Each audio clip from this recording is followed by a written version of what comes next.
So what is the physics motivation? The physics motivation is not really different from the motivation of most of us. So I will be here just repeating the slides that we are all acquainted with. So we are very optimistic about working with heavy ion collisions, because we expect that in these processes, in the non-central collisions and at relatively low energies, the fireballs which are created will possess large global angular momenta, and then we expect that this angular momentum which is deposited in the interaction zone will be transferred to from the orbital to the spin part, so that we expect the phenomena similar to the non-relativistic Barnett and Einstein effects, meaning we expect that the particles which will be leaving the interaction region, they should possess some overall mean polarization with respect to the certain direction that we decide to measure this polarization. So of course the special direction here in this process is the reaction plane and the direction perpendicular to it, because this is the direction of the initial angular moment, orbital angular momentum. There were so the early works on the possible polarization of particles in heavy ion collisions date back to works by Ryblewski in the 80s. Then there were some later works which in general predicted the effects of the order of 10%, and this effect was not actually seen in the experiment in the very beginning. Then there were results by Starr in 2007, and they also were consistent with zero. Fortunately, in the short time after these results, there were a series of papers suggesting that the global polarization which can be observed is related to the is due to the thermalization of the spin decrease of freedom, and that effect should not exceed significantly 1%. So that was kind of a motivation for the experimentalists to try more, and that resulted in the results published also in Nature, which we all know, the figure on the left. So basically, the Starr experiment saw the finite polarization of lambda and lambda bar hyperons along the direction perpendicular to the reaction plane, which was using the arguments by Beccatini and collaborators, which I will call it a thermal approach in this case, were interpreted that the vorticity which is created in some in this processes is extraordinarily large. Of course, also there were some additional arguments. For example, what could relate the difference in lambda and lambda bars to the finite existence of finite magnetic field, and that was also calculated. But the main kind of signal was that yes, one can observe the finite polarization of the outgoing particles, and it is expected to being non-zero in the direction that follows from the arguments relating orbital and spin transfer of angular momentum. Then it turns out that most of the results were the global polarization along the y direction, meaning the transverse that orthogonal to the reaction plane, was mostly described very reasonably by most of the models used in the description of other observables, using the thermal approach by Beccatini. So assuming that the spin was locally equilibrated, and using the argument that that the polarization should be proportional to the thermal vorticity, most of the groups which were interested in analyzing these results were able to describe the data, which was, of course, very optimistic, and I think it was very extraordinary result. But then, okay, so here I just wanted to mention that this kind of statistical approach was also quite appealing. It was appealing mainly because of its simplicity. So these arguments relating the polarization and thermal vorticity allowed to perform the predictions almost to all groups who had any type of model describing the data. So whenever you had your model, you could fit it to the global observables. Some, let's say, try to describe the most important observables in the experiment, and then make some predictions about the polarization. And these predictions were obtained by calculating the beta field, the ratio of the force velocity and temperature on the freeze-out hypersurface, where you expect the particles to decouple, then calculating the thermal vorticity, and basically the thermal vorticity was predicting your polarization of outcoming particles. That was simple and very, turns out very powerful, and agreeing with the experimental data. However, when people started collecting more and more statistics, they started looking more differentially, and there were some exciting but also disagreements with the data. In particular, one result which is still a matter of debate and probably a great puzzle of this measurements was and is that in the experiment you can measure the longitudinal polarization of the outcoming lambdas, so the PZ component more or less, and in the experiment you measure basically the positive signal in the first quadrant. However, in all the models using the same strategy as before for the global polarization, you observe exactly opposite sign. So that was kind of a failure, which generating important questions. What one should do. So first of all, the question was whether the spin is fully equilibrated in such systems, and from the knowledge connected with all other quantities, probably the answer would be immediate, meaning no.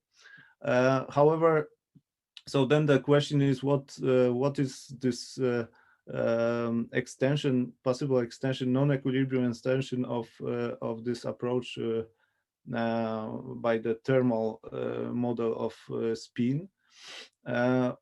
And in particular, since most of the dynamics is described nowadays by the hydrodynamic models, the natural question was how to include it in the relativistic hydrodynamics, whether it should be included in the relativistic hydrodynamics.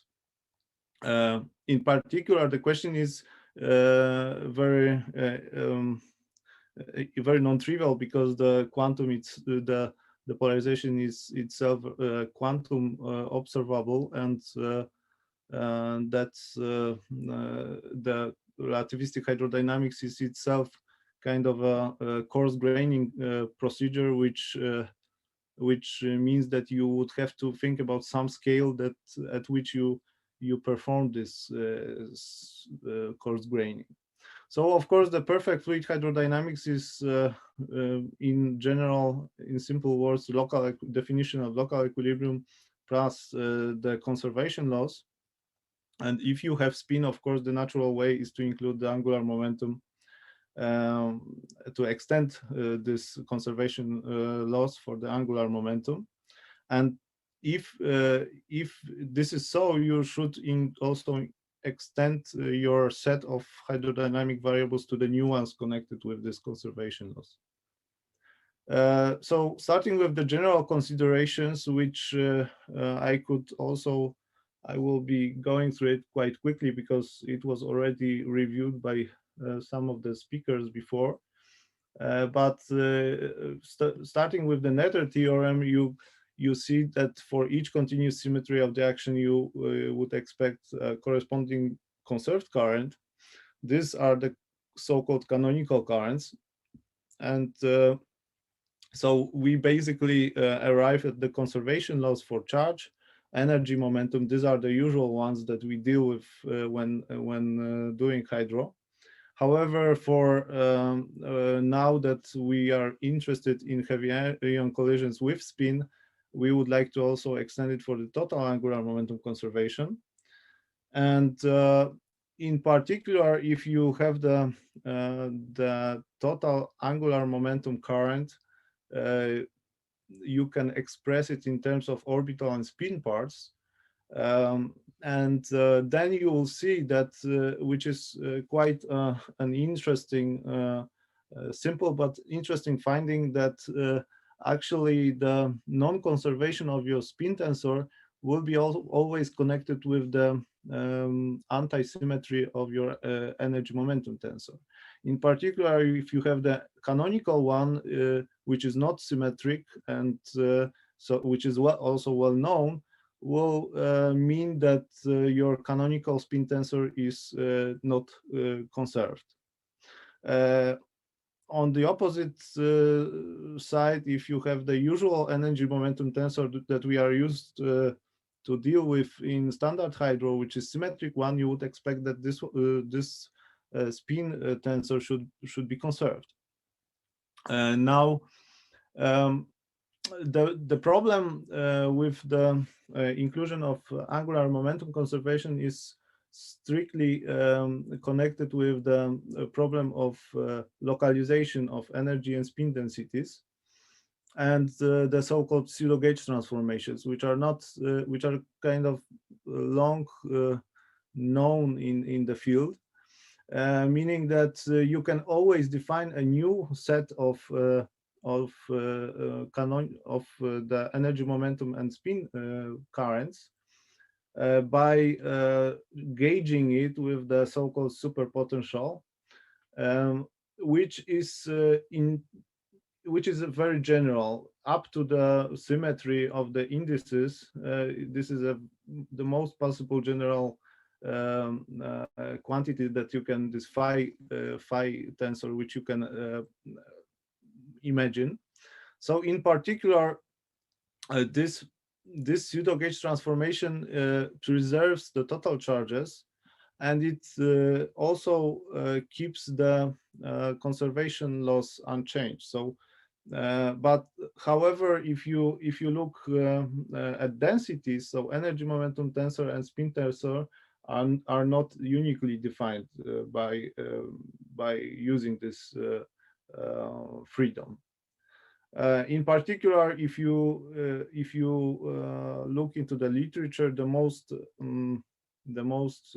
known pseudo-gauge is the Belinfante-Rosenfeld one, where you can pick your spin tensor, your superpotential exactly equal to the spin tensor.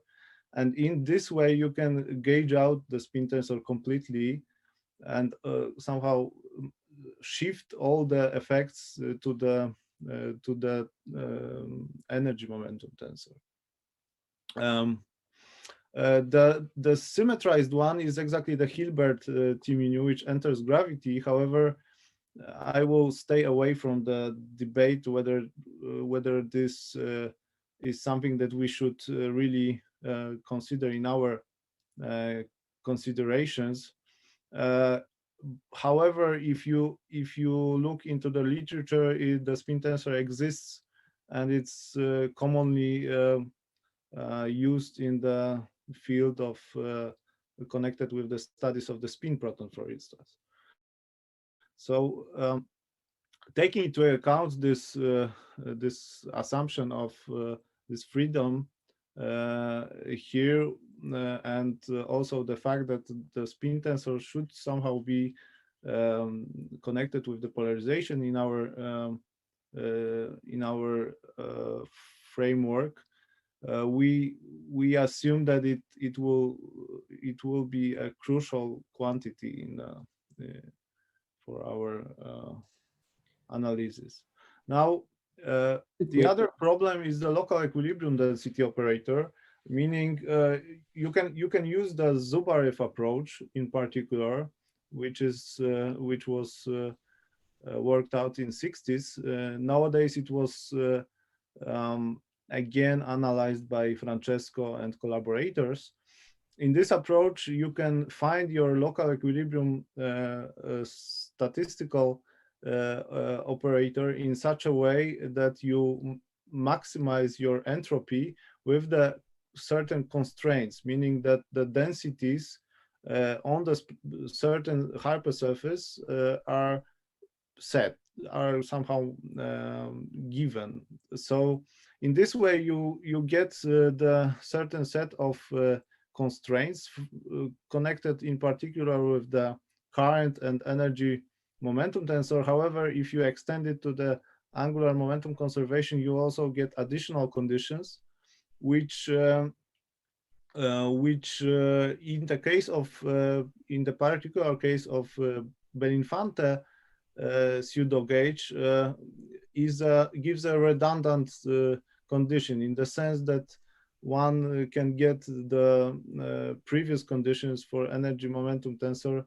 and this one, it doesn't give any new information. This way, one can obtain the density operator, which is given in the bottom, and in particular, you can introduce the Lagrange multipliers, the ones which are connected with the conservation laws, and the beta mu field, which I was also mentioning before, and psi, which is the ratio of the chemical potential temperature. Now, if you consider canonical tensors and you repeat the entire procedure once again, you will see that actually now your extra condition following from the angular momentum conservation is not really trivial, and that somehow results in the fact that one has to introduce some additional Lagrange multipliers. In most of my presentation, I will be using the so-called spin polarization tensor. Some people use also the chemical potential, which is this large omega, the capital omega, divided. So it's related to the spin polarization tensor by dividing it by the temperature. And then you will find that actually your resulting density operator is different and the difference is exactly due to the existence of the non-zero spin current. Now you can also show that that these two operators obtained for two different pseudo gauges in two different pseudo gauges are equivalent, but they are equivalent also only if you identify your thermal vorticity with the spin polarization tensor. So somehow you fix your Lagrange multipliers so that they are given by the rotation of the beta field. Now the interesting thing comes out if you consider the global equilibrium condition. And in this case, you expect that your density operator should be stationary so that the divergence of the integrand should vanish. And this leads you immediately to the Killing equation and the fact that the beta field must be the Killing vector. And the psi must be constant, and also the spin polarization must be constant, and somehow it must be equal to the thermal vorticity. So from this simple but powerful argument, you can show that whenever you deal with the asymmetric energy momentum tensor, your in the global equilibrium, your polarization is given by thermal vorticity, but this is not the case for symmetric energy momentum tensor. You cannot use this argument to get this result for symmetric energy momentum tensor. So this was quite detailed, was up to quite detailed analysis by different groups. However, one can now extend this analysis and ask yourself a question: what would happen if your global equilibrium is not satisfied? And then, of course, this integrals over two different, let's say, picked two different hypersurfaces must differ. So your result differs up if you change the hypersurface on which you are analyzing it. So and actually the difference between the results on calculated on two different hypersurfaces are differing by the value of the integral, which is the integral over the volume. And actually it was proved by Zubarev, but that it's related to the dissipative phenomena. Now, one may, of course, now the situation is complicated, but you may ask yourself a question: what would happen if you neglect the dissipation? And then you would try to keep your still your density operator constant. In this case, you can define your average, your mean values of energy momentum tensor spin current, and this must be given in terms of the beta field, the spin polarization tensor, and psi, and they will enter, which will enter the constitutive relations, the similar ones to the ones that we are used to in the standard fluid hydrodynamics. And of course, this mean values must satisfy the conservation laws, and so in general, this represents kind of an effective approach to constructing the hydrodynamics with spin. However, you cannot go too much deeper with this approach. So this is kind of a powerful for kind of constructing general approach. However, if it is very hard to calculate something particular in this due to kind of a complicated calculations, you cannot go too much deeper with this analysis. However, there are already some presentations during this workshop by the group from Firenze, which showed that you can actually find some nice results even in this approach on this level. So So the equations which are now at the bottom represent kind of a generalization of the standard perfect fluid hydrodynamics to the case where we have finite spin polarization in the system. And I think the first kind of example of this extension was the approach presented by Wojtek Florkowski, Bengt Freeman, Amaresh, Jaisval, and Enrico, who tried to construct this type of framework based on a certain set of energy, momentum, and spin currents. However, I think we all learned some important information from that time, and I will try to show how this can be improved. So for that, you have to start with something, of course, something definite. And in this case, we start with the kinetic theory approach, which we all are all used to when constructing the hydrodynamic frameworks. And we use the ansatz for the distribution function for functions for the spin 1/2 particles and antiparticles, which were proposed by Francesco. However, now, so these distribution functions are kind of a generalization of the usual distribution functions for scalar particles. For the case where you have spin, and you do this in such a way that you sandwich your usual distribution function between the Dirac bispinors, and you also introduce additional part which is connected with the spin itself.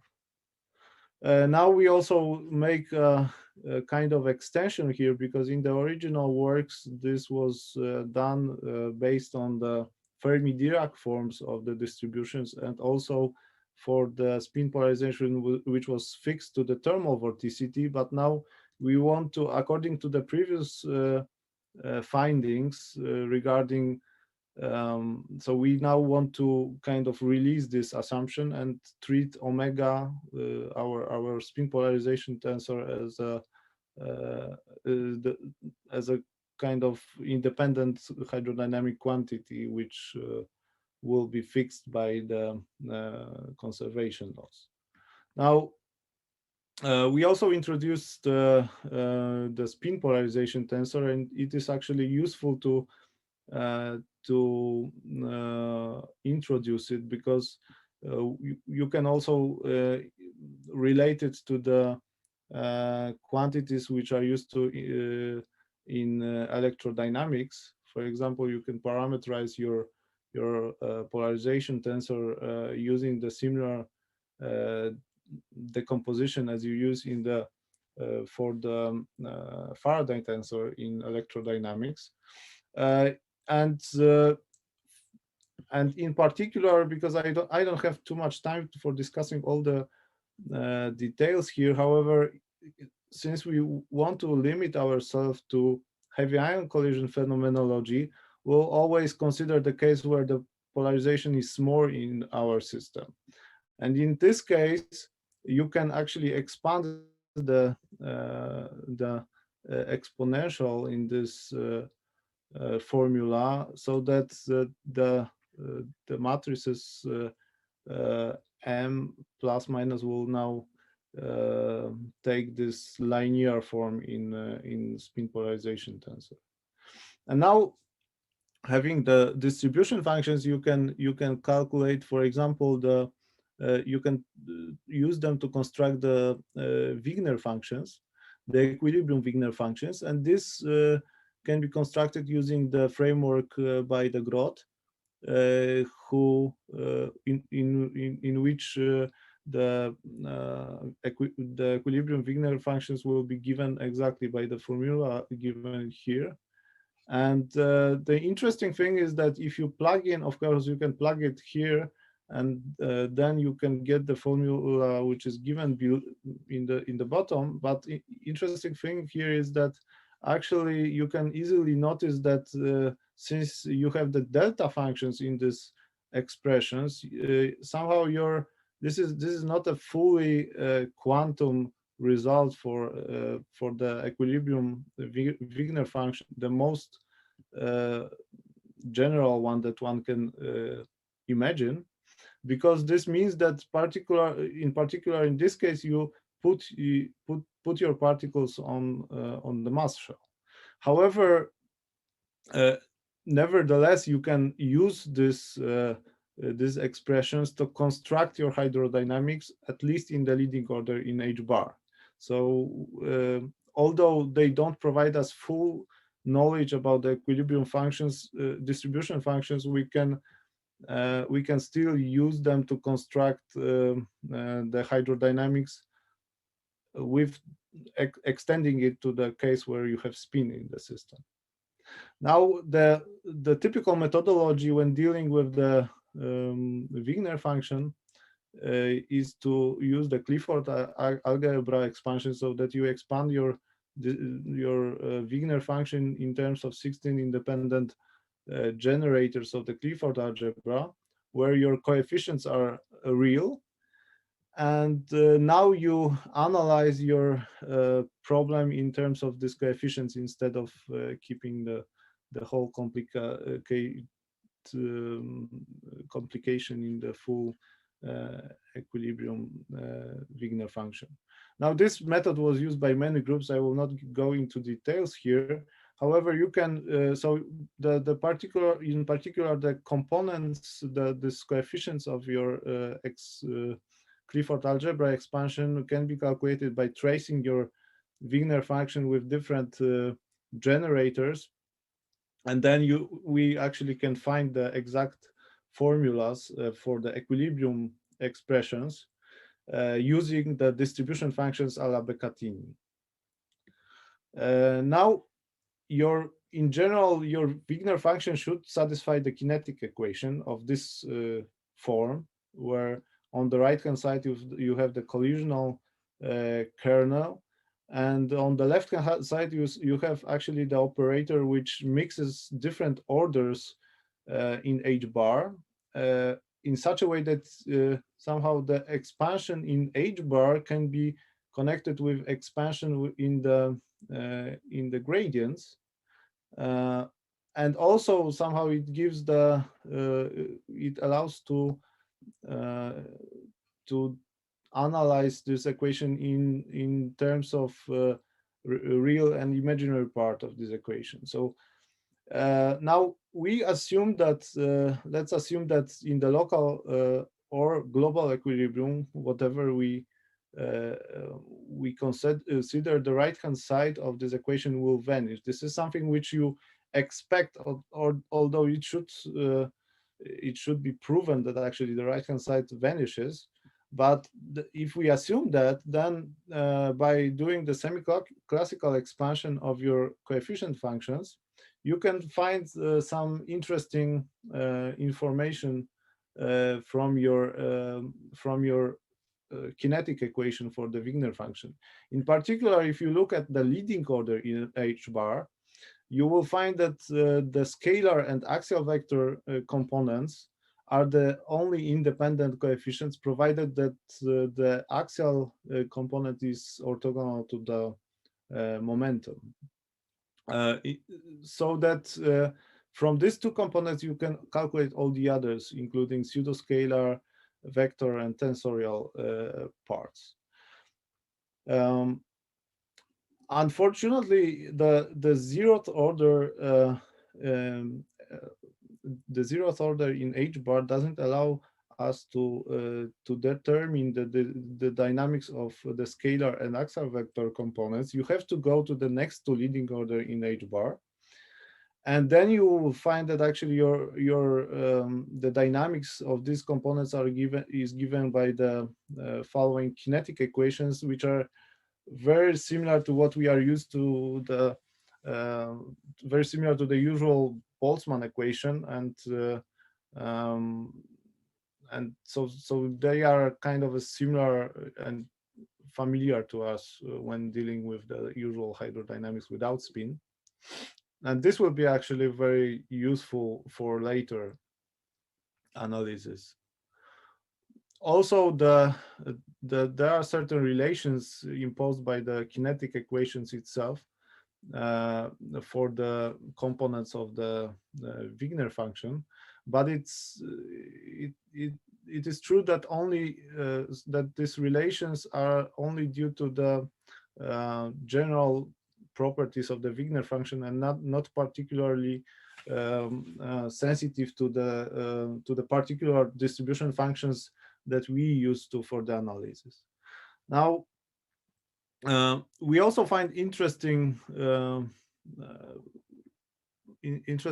fact that if you look at the next leading order components, so the ones which are now denoted by the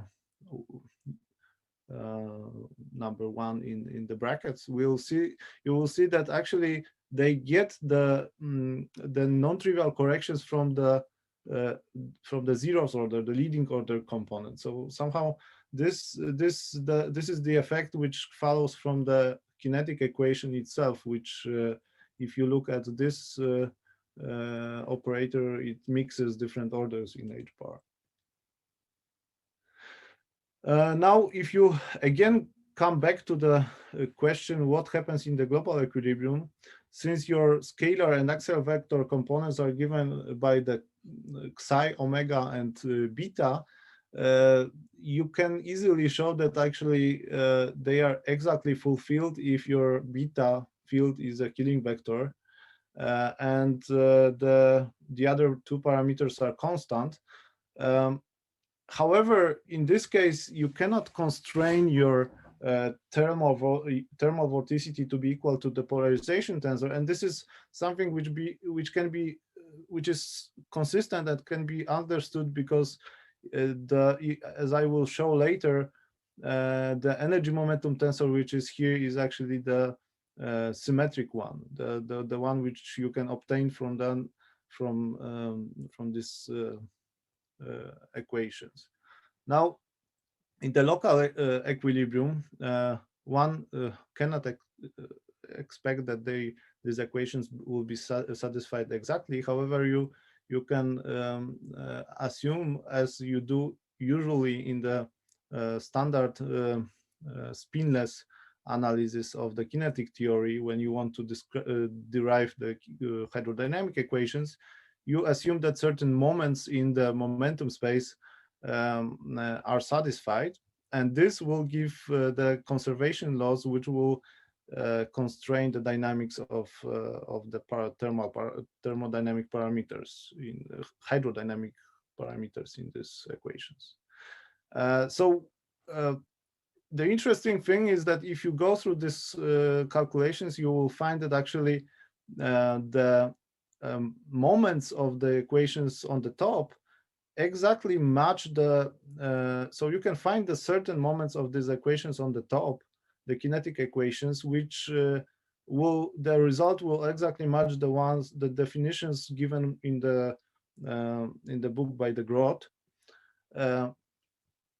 which was one of the important findings for us. And also the spin tensor is conserved in this case, as I told you, because now that the energy momentum tensor is symmetric. And also the interesting thing is that if you consider the small polarization, the background dynamics of the T mu nu and the current, the particle current will decouple completely from the spin dynamics. So somehow this allows, if one would like to perform some kind of a numerical analysis based on these equations, it allows you to perform the background evolution, and then on top of this, as a perturbation, you can calculate the dynamics of your spin components. Now, also, it's interesting to look at next to leading order corrections in H bar. As I told you, these corrections give somehow they get some interesting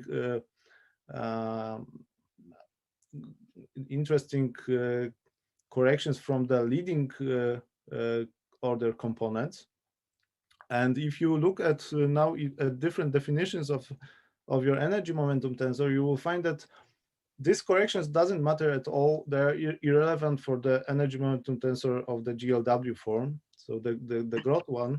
However, if you want to take the canonical definitions, you will find that actually they are important, and they will give you the asymmetry in the T mu. So this is something which you exactly would expect. So that in the canonical one will now get the asymmetric part, but this asymmetric part is goes like H bar, so uh, it's uh, it's quantum in some sense. Now, if you look at what happens if you take the spin tensor, you will find that actually the canonical energy momentum tensor is conserved, so that your canonical and GLW currents can be calculated using now the component the additional corrections from the next to leading order, and you will find that actually your canonical spin tensor is not conserved, while your GLW, the Groth definition, is conserved. And that's exactly this non-conservation in the canonical spin tensor is given by this asymmetry in the T mu, which is something that you again would expect. But all of this happens at the next to leading order. Radoslav, sorry, just information. 2 minutes you have still. Okay. Then you can continue just on the expense of your questions. Okay. So I will not be able to go through all of the results that I wanted to show, but now we were also able to prove that there exists some type of pseudo-gauge transformation between the canonical and GLW, which means that they are consistent between each other. And the interesting thing is that if you want to calculate the polarization in your system, you would like to trace your distribution function with the Pauli matrices. And if you do this, you can prove using our definitions of the distribution function. You will find that this polarization, you can find the polarization vector.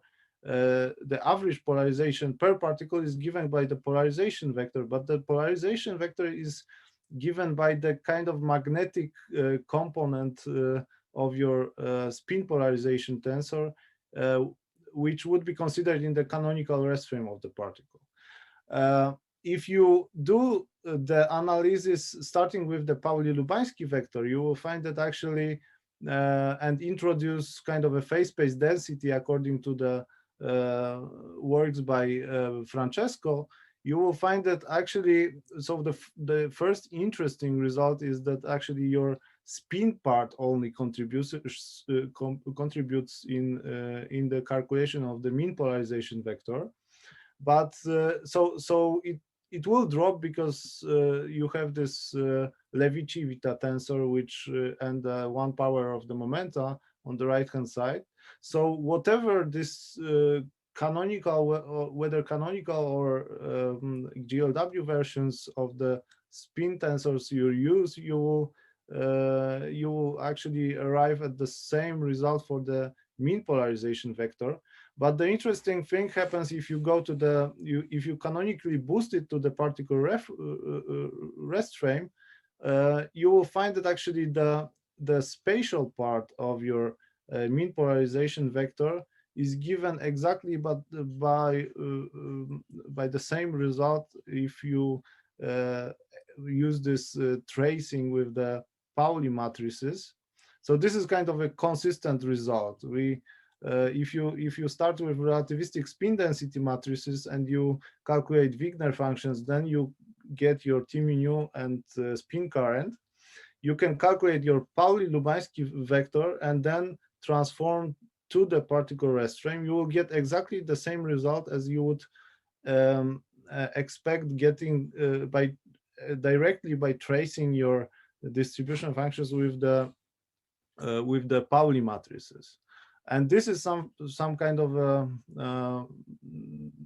quantity which is experimentally accessible. So this means that whatever spin tensor, in this sense, whatever spin tensor, the spin tensor pairs you define with the energy momentum tensor, you will get the same kind of part which describes the experimentally measurable quantities.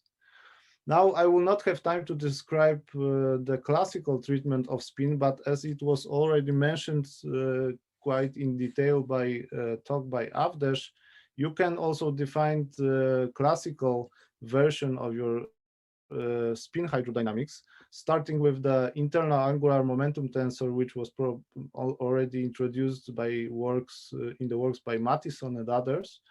And then if you can find what is your spin for vector, which is sitting here in this formula on the right hand side, and in the particle rest frame it describes exactly the spin of your particle.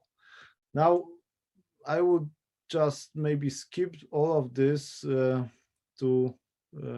leave it maybe possibly to some discussion, but the important thing is that you consider here the local collisional kernel.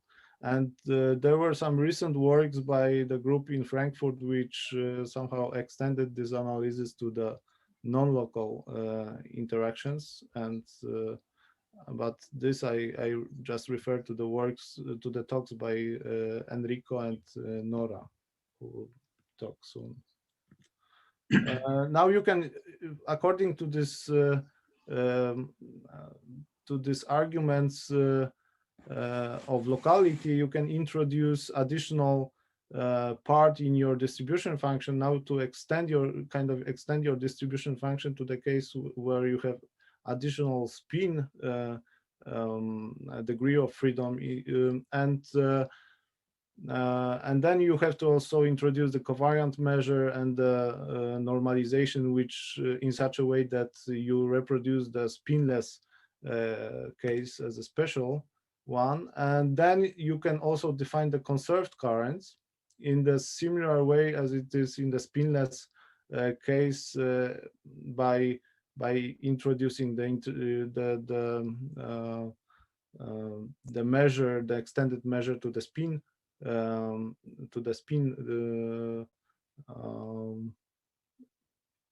one. And the interesting thing is that if you use these definitions, you will exactly and you use the distribution function in the classical based on this classical approach, you can exactly get the same definitions, the same formulas for the T mu and the spin current as you get in the GLW version starting from the Wigner formalism. So this is something which is very nice because it proves that there is a consistency between this typically classical approach and the one which is kind of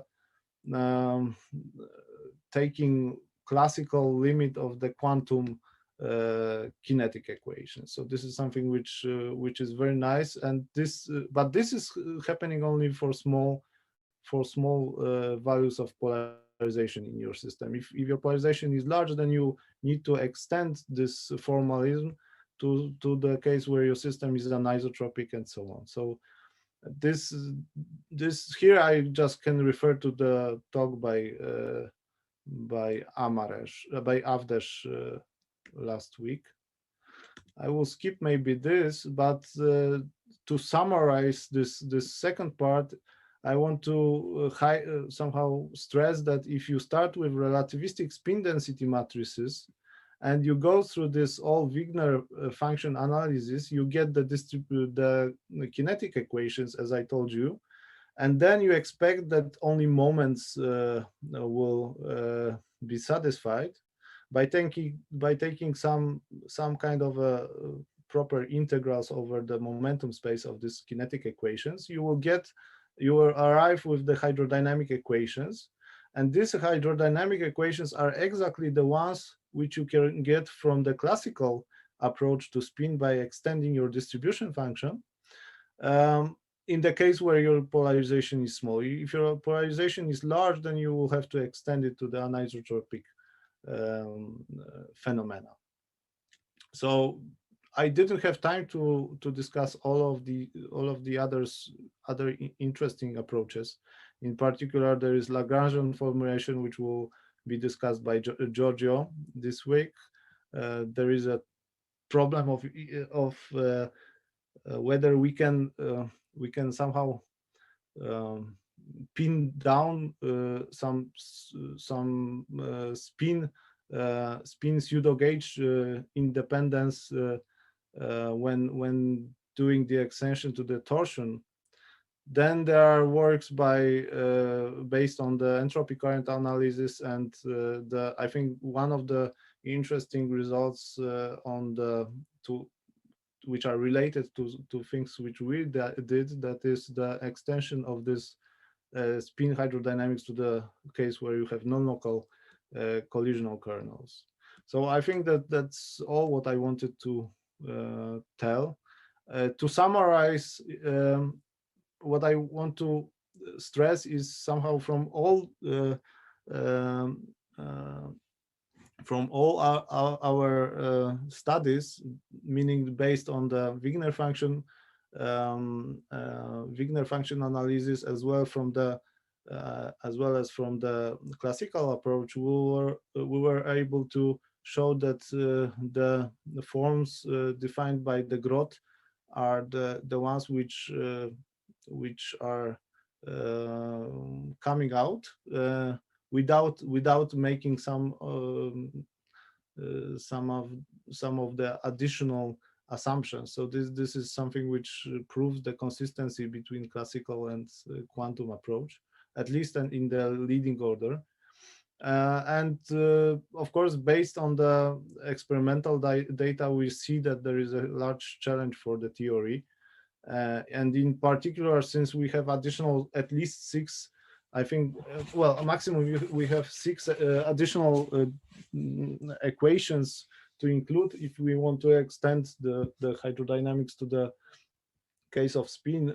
So this whole approach starts to be more complicated, but I think also quite fascinating. So I think the future looks exciting for all of us. Thank you. Thank you very much, Radoslaw, for very interesting review. Please, questions. Yeah, Kun Wong. Yes, very good talk. Very good, Radoslaw. So, yes, my question is about how do you calculate the polarization from the Paull-Lubański tensor, and the other way, how they match together? So basically, this is something which I didn't because of I was. Yeah, can you explain it again? I was too slow, but somehow if you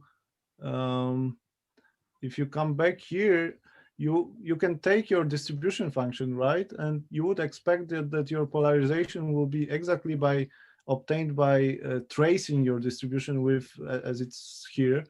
With your Pauli matrices, right? Yeah, yes, because now, your distribution function contain a polarization vector times the Pauli matrices. Yes. Yeah. So basically, of course, you have to average it by number of particles, but this is basically what you do, and then you basically have this 3-vector, the polarization 3-vector on the right hand side. Just imagine that tangent tangent zeta by zeta is 1, because somehow I didn't have time to simplify all of this because in all our analysis we I think concluded that all of this makes sense if we consider a case of small polarizations, as it is actually in the case of experiment, because as I showed quickly, if you look, for example, based on the classical approach, you will see that your system should be anisotropic and so on. So this whole picture complicates. But so basically, if you trace with Pauli matrices, you will get this relation. But then you can do something which we are used to do. I mean, you start with the Paull-Lubański vector, right? The problem is, my problem is you use the total angular momentum, not the spin tensor, right? J lambda nu alpha is the total angular momentum. How do you remove the orbital part? You remove it because you have this additional p additional momentum on the right hand side. So just because of this, if you express J in terms of L and S, you will just drop L. Oh, I see. Because it has to go like for momentum. So basically, due to the Levi-Civita, it becomes irrelevant. So whatever you do, only the spin part proportion to some has some momentum tensor there, right? Yeah. I mean the four momentum, right? This is something like T, something which I already were discussing before, right? So this is this part which is related to the orbital angular momentum is always connected with the four momentum. Ah, I see. Okay. Shortly speaking. Yeah. Thank you. Welcome. Francesco? Yeah, yes. Can you hear me?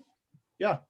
Yeah, I think this was a very clear talk. And so I liked it very much. And I would like you to go, if you can, to the slides 13, 14, 15. Something like this. It was around that. Yeah. Okay, sorry. Yes, this one. Yeah. So, okay. I would like to point out the following, that in principle, T mu nu is not defined as a trace of a raw local equilibrium, but it is defined as a trace of the fixed density operator in the Zubarev formalism. Yes. So you know, one can define rho as the density operator of some fixed time, over some fixed hypersurface. Yes. Okay. So, you know, if we neglect, so the sentence, if we neglect dissipation, we may treat the local equilibrium operator as constant. This is, say, it is correct formally, but it somehow downplays the formalism of Zubarev. So, in other words, it is possible to define T mu nu, the actual T mu nu, as the mean value with a fixed density operator. Therefore, it fulfills the continuity equation. So what you do is then you can approximate T mu nu with the T mu nu at local equilibrium at present time. But this is somehow that you know, somehow neglecting the dissipative corrections. But it is not true that rho local equilibrium at present time is constant. So this is clear. No. I if I said that, I was imprecise. No. I mean, it was just, you know, the sentence can be interpreted in a different way. You basically you can calculate it on a certain hypersurface, as you said, and then you would expect that there will be some difference if you calculate on a different hypersurface. Right, exactly. But basically, you can approximate it in this way by neglecting the difference, sure, right? Sure. Can you go back to the 13? So if I may ask one more question. 13. Oh, no, maybe 15. Sorry, I made a mistake. Oh, sorry. Yes, here, yes. No, to the ansatz. To the distribution function. This one? Yes. So I would like to stress this, that since you quoted us, that this is an approximation. Okay. Yeah. So that this form so the fact that you can write so that you can describe spin with a 2 times 2 matrix like F plus RS XP implies is an approximation based on what is written in the, so it was an ansatz based on the approximated formula of the Wigner function that you quoted a few slides later in the Groth's book. Yeah. However, Andrea Palermo showed in his talk that if you calculate, even at global equilibrium, if you calculate so he presented the method to calculate exactly the Wigner function at the global equilibrium with thermal vorticity, and he showed that not even at global equilibrium you can write something like this. So in other words, this ansatz was an ansatz, but it neglected, say, quantum corrections, which might be, I don't know, quantitatively relevant even at global equilibrium. This is still to be understood, especially if you include quantum statistics. I agree completely. So this was something like let's say at least it gives you some idea how to construct it at the at the leading order.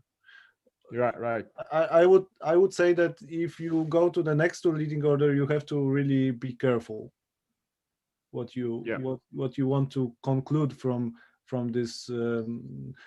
However, I think it still made sense in the sense that we got the results which were, I don't know, it might be just an accident, but oh yeah, that and for Andrea showed that if you apply, so that the formula of the relating the mean spin vector to the thermal vorticity obtained by this approximation is the same as the leading order in the linear with the exact formula.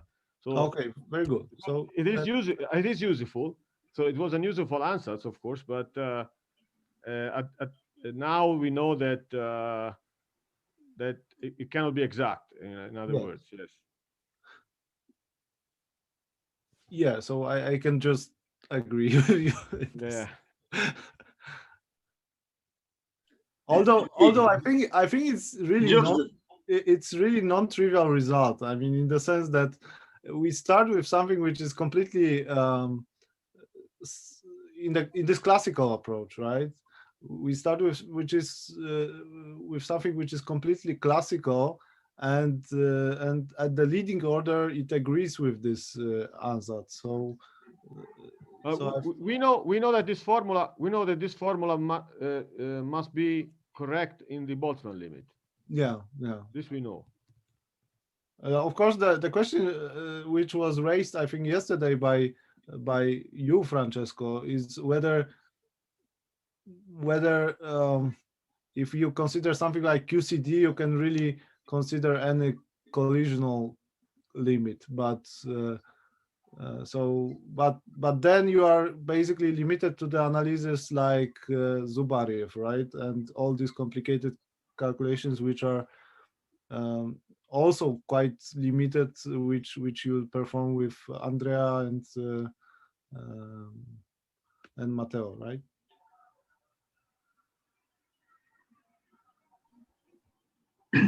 Okay, Giorgio, please ask question. Thank you. Can you go back to where you say that the Killing equation in equilibrium constrains spin and angular momentum to be aligned? Just yeah, you have a slide about this. Thanks. Yeah, perfect. This is a very nice sort of result. I mean, we had it in a different way, but it's the same result with two different arguments, so it must be right. But let me ask you this. Let me ask you this sort of hypothetical question. If you have microscopic theories with non-trivial inertia tensors, if you have theories with non-trivial inertial tensors, like polymers or something like that, then in microscopic equilibrium, spin and angular momentum are not necessarily aligned. In this killing argument, what do you think is going to happen? Will you have a will you not have an equilibrium state, or what? Yes, I don't know. I don't know the answer to this question. You see what I'm talking? You see what I'm saying, right? If you have a string, if you have a gas of strings, then spin and angular momentum will not be aligned in the lowest free energy state, because the moment of inertia is a tensor. It's not a scalar. Yeah. Yeah. Well, I guess you also arrive with the problems of gauge invariance and so on, right? No, well, not necessarily. I mean, this is. I'm not sure whether you can use these arguments like, you know, for strings having like, you know, neglected the gauge problems. Sure, you're probably right in the QCD sense. Yes. Yes. I'm not sure. I'm just. Yeah.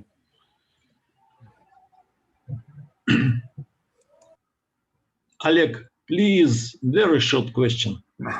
Well, just I have a question on expansion of Wigner function with respect to Planck constant.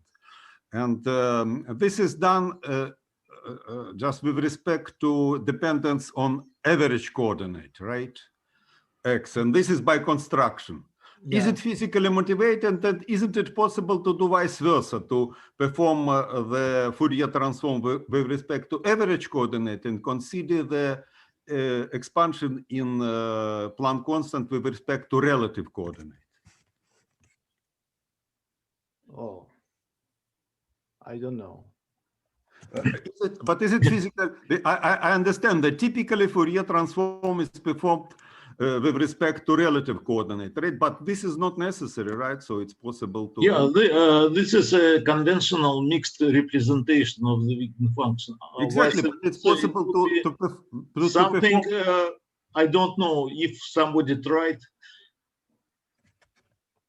So because physically, somehow if you make some relation to hadronic structure, it's rather relative coordinates which describes somehow spin content in hadron and so on. So that's, I thought that isn't it possible to do in a complementary way, I would say. I guess it is, but I guess nobody tried that.